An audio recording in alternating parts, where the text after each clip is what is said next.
क्या हुआ जो तेरे माथे पे है सजदों के निशान, कोई ऐसा भी सजदा कर दो छोड़ जाए जमी पे निशान। आज आपके सजदे में आपने हिंदुस्तान के इतिहास लिखा जाएगा। मौलाना असद साहब, आपका नाम उस इतिहास में लिखा जाएगा कि 7 फरवरी 2021 को मेवात की राजस्थान सीमा पे एक पंचायत हुई थी और उसकी सदारत नीलखेड़ा मदरसे के सदर मौलाना असद साहब ने की थी। उसी के साथ आपके साथी मौलाना सलीम कासमी साहब, एडवोकेट रशीद साहब। अस्सलाम वालेकुम साथियों, तीनों कानूनों पे तो बहुत बात हुई। रशीद साहब ने मेरा जो मकसद था दूसरी तरफ चेंज कर दिया। सबसे पहले तो मैं आपको सलाम करता हूँ। ए बहादुर वो शहीदों की सरजमी मेवात, ए बहादुर वो शहीदों की सरजमी मेवात, तुझे मेरा सलाम है, तेरी ऊंची शान से तो मेरा भारत महान। साथियों, मैं आपको एक बात बताऊं, हम हिंदुस्तानी हैं, हिंदुस्तान के निवासी हैं और कोई कहीं से आया होगा, हम बेसिकली पुश्तैनी हिंदुस्तानी हैं। तो वो कह रहे थे, इतिहास में वकील साहब जा रहे थे। साथियों, मैं आपको एक जानकारी दूं कि जंगे आज़ादी की पहली शहादत नवाब शमसुद्दीन फिरोजपुर झिरका के नाम से आपकी है। साथियों, हालांकि मंगल पांडे को बताया जाता है, लेकिन मैं उस डिटेल में नहीं जाऊंगा। ये 5 मई 1857 को मेरठ छावनी से जंगे आजादी की चिंगारी चली थी। तो उसमें अंग्रेजों ने दबाने के लिए करीब कोई 80 से लेकर 90 भारतीय सैनिकों को, जिन्होंने जंग आजादी के लिए विद्रोह किया था, गिरफ्तार कर बेड़ियों में घुमाया जा रहा था। तो उसके बाद क्या हुआ, उसी सेना में आपके मेवात के रायसेन गांव का एक लड़का था, मेरे नाम उसके दिमाग से अभी बहुत याद था पर पता नहीं क्यों दिमाग से उतर रहा है। तो पहली गोली 11 मई 1857 को चांदखा मेवाती रायसेन ने जंगे आजादी की मेरठ छावनी में चलाई।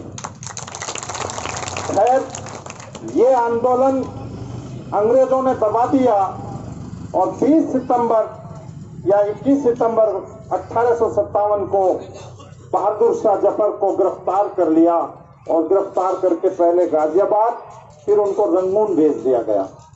लेकिन मेवात अभी इससे अछूता था। तो आपकी पहली लड़ाई, क्योंकि अंग्रेजों को ये बहुत अच्छा नहीं लगा कि भाई पता चला कि मेवात का रहने वाला है और रायसेन गांव का रहने वाला है, तो अंग्रेजों ने एक भीषण हमला रायसेन गांव पे किया। रायसेन गांव पहले दिल्ली में आबाद था, तो गयासुद्दीन बलबल ने वहां से उठा के ये सोने के पास बसा दिया, जिस जगह पे आप खुशकिस्मत हैं कि हिंदुस्तान का पार्लियामेंट चल रहा है, हिंदुस्तान का राष्ट्रपति भवन चल रहा है, वो आप लोगों के पुरखों की जमीन है। मैं आपको इतिहास की ये बात बता रहा हूँ। खैर, रायसेन पे उनको मेव कौम का अंदाज नहीं था। दिल्ली के असिस्टेंट कलेक्टर क्लेफोर्ड ने एक भीषण हमला किया और मेव समाज ने उसका जमकर मुकाबला किया और असिस्टेंट क्लेफोर्ड के साथ 3 और अधिकारियों पर कत्ल कर उसका सर तो वहां की चौपाड़ में सिल दिया और 60 और बड़े अंग्रेज अधिकारी मारे और उसके बाद बाकियों को गिरफ्तार करके उन पर बाढ़ खुंदवाई। आज भी आपकी मिसाल दी जाती है। एक भाई रायसेन के खेत खटके मारे 300 कुर्सी खाली कर दी थी, खटके मारे 300 कुर्सी खाली कर दी 3 भाई रायसेन का खेतन में हमने देखे बिना शीश अंग्रेज। तो आप उस कौम के नुमाइंदे, मैं मौलाना असद साहब को मुबारकबाद दूंगा कि जंग आजादी की पहचान है। 8 नवंबर 1857 को अंग्रेजों ने, ये ब्रिटिश गजेटियर के हिसाब से मैं बोल रहा हूँ, अपनी तरफ से कुछ नहीं बोल रहा हूँ, राय साहब नहीं हूँ कि जो 101 रुपया लेने के लिए कुछ बड़ा चढ़ा के कह दूंगा, इतिहास से बोल रहा हूँ, बात पकड़ी भी जा सकती है। 8 नवंबर 1857 को घासेड़ा पर एक ब्रिटिश मिलिट्री ने भीषण हमला किया, जिसमें घासेड़े गांव के मौलाना असद साहब, 160 से लेकर 250 तक नौजवान आपके गांव पे शहीद हुए। मैं आपको मुबारकबाद देता हूं, आपके आगे सिर नमन करता हूं, सलाम करता हूं आपकी बहादुरी को और आपकी शहादत को। एक बार आपने फिर मेवात का नाम हिंदुस्तान की सरजमी पे मौलाना आजाद साहब के नाम से गया है। बीबीसी पे आपकी खबर आई और बड़े बड़े चैनलों पे आपकी खबर आई। मैं तो सिर्फ एक मुलाजिम हूँ और कुछ दिन बाद रिटायर हो रहा हूँ। मैं सिर्फ आपकी बहादुरी को सलाम करने आया हूँ, आपके साथियों की बहादुरी को, आपके निजाम को सलाम करने आया हूँ और तहे दिल से सलाम करता हूँ आपको। आपने ये साबित कर दिया। बहुत पहले डॉक्टर अल्लामा इकबाल ने एक शेर लिखा था तो उससे लोग नाराज होते थे। वो शेर ये था कि क्या हुआ जो तेरे माथे पे हैं सजदों के निशान। समय सिंह भाई और जितने भी आपके साथ उसमें साथी थे, मैं उनको भी सलाम करता हूँ, उनको भी मुबारकबाद देता हूँ कि आपने मेवात का नाम। आपको बताऊं कि 1933 में महात्मा गांधी बिहार के चकमारण में एक रैली कर रहे थे तो महात्मा गांधी ने ये बात कही थी कि हिंदुस्तान की सरजमी पे देव जैसी एक और कौम हो तो 24 घंटे में फिरंगियों से भारत को आजाद करा दूंगा। ये मैं नहीं बोल रहा, ये ब्रिटिश गजेटियर बोल रहा है। साथियों, 8 नवंबर के बाद ये लड़ाई चलते चलते 19 नवंबर को रूपड़ा के गांव पहुंच गई। वहां आप 19 नवंबर को 500 से लेकर 700 तक देश की अजमत के लिए, जंग आजादी के लिए लड़ते रहे और शहीद हो गए। आपकी शहीद मीनार बनी हुई है, आपका नाम शहीदों में गिना जाता है। मैं तो इतना कहूंगा, क्या जब गांधी जी को यह विश्वास था कि अब मेरे समाज मेरे साथ खड़ा हो जाएगा तो मैं ये देश आजाद करा दूंगा, तो मैं किसान आंदोलन के जितने भी किसान नेता हैं उनको भी आपके भरोसे से आपके सामने खड़ा होकर यकीन दिलाता हूं कि अब ये तीनों कानून भारत सरकार को रद्द करने पड़ेंगे। मैं ये कहता हूं, ये ऐसी कौम है, इसके लिए तो ये कहा है कि भीख भी अगर मांगती है तो अल्लाह वास्ते नहीं कहती है, भाई तरतीब से मांगती है। तो उस पर किसी शायर ने लिखा है कि ख्वाब की ताबीर के मानिंद ताबिंदा रहे, ख्वाब की ताबीर के मानिंद ताबिंदा रहे, लाख दुनिया ने मिटाया फिर भी हम जिंदा रहे। भीख भी मांगी तो शानो खुददारी के साथ, देने वाला ता कयामत हमसे शर्मिंदा रहे। देने वाला भी ये फख्र करे कि मैंने मेरे समाज को भीख दी है। भीख तो मांगते ही नहीं हम, लेकिन उसने ये मिसाल दी है। मैं आपको बता दूं कि जब जब इस देश को जरूरत पड़ी, आपके नाम से हिंदुस्तान की सेना में जोश भरा जाता था। आप इस कौम के, इसीलिए आप ब्रिगेडियर उस्मान की कुर्बानी को याद करो। जिन्ना ने और भारत पाकिस्तान के प्रधानमंत्री ने ये कहा था कि उस्मान साहब आप पाकिस्तान आ जाओ, आपको पाकिस्तान की आर्मी का चीफ बना देंगे, जनरल बना देंगे। लेकिन जनरल ब्रिगेडियर उस्मान ने कहा कि नहीं, मैंने इस धरती पर जन्म लिया है, ये मेरी रूह जमी है, मैं आखिरी सांस तक इसके लिए लड़ूंगा। और लड़ते लड़ते कश्मीर में ब्रिगेडियर उस्मान शहीद हो गए। इसी तरह हवलदार अब्दुल हमीद, जब लड़ाई चल रही थी तो आपके नाम से भारत की सेना में जोश भरा जा रहा था कि आओ जवानों तुम्हें सुनाए कहानी वीर जवान की, आओ जवानों तुम्हें सुनाए कहानी वीर जवान की, देश की खातिर बाजी दे दी जिसने अपनी जान की। हवलदार था वो सेना में जो भारत का रखवाला था, हवलदार था वो सेना में जो भारत का रखवाला था, जो जाति से मुस्लिम और अब्दुल हमीद कहलाता था। तो आप उस कौम के नुमाइंदा हैं, आप ये लड़ाई लड़े। मैं आपको बताता हूँ कि हमारा इतिहास बहुत लंबा चौड़ा है।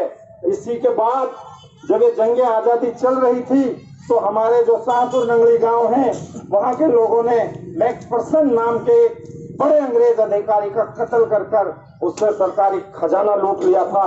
उसके एवज में आज का जो दिन है, आज के दिन 9 फरवरी से लेके 11 फरवरी तक नुहू में एक बढ़ के पेड़ पे 52 लोगों को फांसी दी थी। मैं आज उन शहीदों को भी मौलाना की सदारत में आप सबके साथ से सलाम करता हूँ। आज के दिन आप देश की आजादी के लिए नुहू शहर में 52 लोगों को, ज्यादातर लोग नंगली गांव के थे, कुछ आसपास के गांव के भी थे।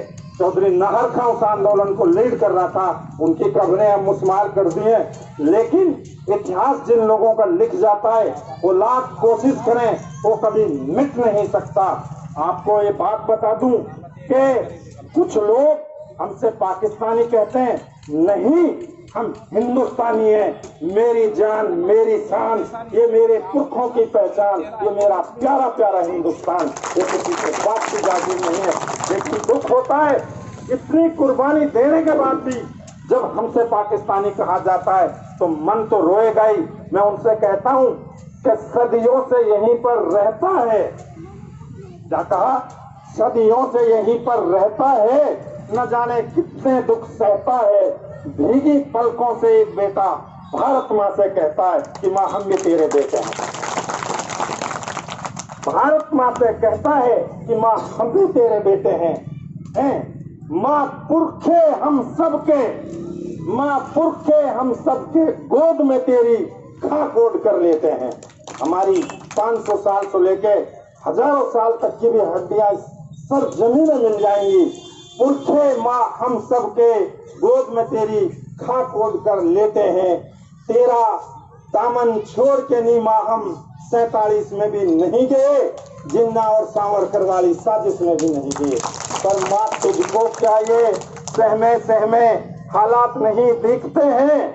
क्या जलते मुंबई गुजरात कश्मीर और गोपालगढ़ नहीं दिखते हैं? लेकिन एक बात बहुत कह रहा हूँ, कानून हम पर सख्त कार्रवाई करती है। एक बात आपसे सच्ची कह रहा हूँ, हालांकि सीआईडी के लोग हैं, रिपोर्ट करते हैं, करने दो, कोई बात नहीं, हम कोई गलत बात नहीं कह रहे हैं। हमारे साथ क्या दिक्कत है कि जब कभी जबान खोलते गद्दार लिख दिए जाते हैं, जब कभी सही जबान खोलते फिर भी गद्दार लिख दिए जाते हैं। हर एक हादसे के मां हम बिना सोचे समझे जिम्मेदार लिख दिए जाते हैं। फिर भी बड़ी जरूरत देश को जब जब हमने सर पर कफन लपेटे हैं कि माँ हम भी तेरे बेटे हैं। कारगिल की लड़ाई में आज भी खेतों में औरत गाना गाती है कि लहराए झंडा कारगिल की चोटी पे। कैसे भूले अहमद जाकिर भारत की एहसान। हमने सबसे पहले कारगिल की चोटी पे झंडा लहराया था। अहमद अली और जाकिर हुसैन चढ़े थे कारगिल की चोटी पे अल्लाह अकबर कहकर। तो हमसे कोई पाकिस्तानी कहे वो नासमझ है, बेवकूफ है, उसकी ये नादानी है। उसको ये पता होना चाहिए कि खांडवा 15 मार्च 1527 को खांडवा बयाना के मैदान में हमने लड़ाई लड़ी थी बाबर से। महाराणा सांगा जैसा बहादुर इंसान मैदान छोड़कर चला गया था। हसन खान मेवाती हजारों मेवों के साथ जंगे मैदान की जंग में अपने मुल्क की इज्जत के लिए शहीद हो गया था। तो वो लोगों की बातों में नहीं जाना है, अपनी लड़ाई लड़ो, ये कानून है, ये रद्द कराना है। इसके बारे में वकील साहब ने रोज ये बातें हो रही थी। मैं तो सिर्फ आपका इतिहास, गौरवशाली इतिहास थोड़ा सा मैं बताना आया था। आपकी एक लंबी दास्तान है। रही बात मदरसों की, मौलाना ये जो आजादी है ये भी मदरसों से ही मिली है। किसी शायर ने लिखा कि मेरे दिमाग से भी बात निकल रही ना कि चाहे सैकुल हिंद हो, चाहे सैकुल हिंद हो या फजले हक खैराबादी, चाहे सैकुल हिंद हो या फजले हक खैराबादी, जंगे आजादी में सबने अपनी जान लगा दी। मिला तुम्हें ये इनाम मदरसों से, मिला तुम्हें ये इनाम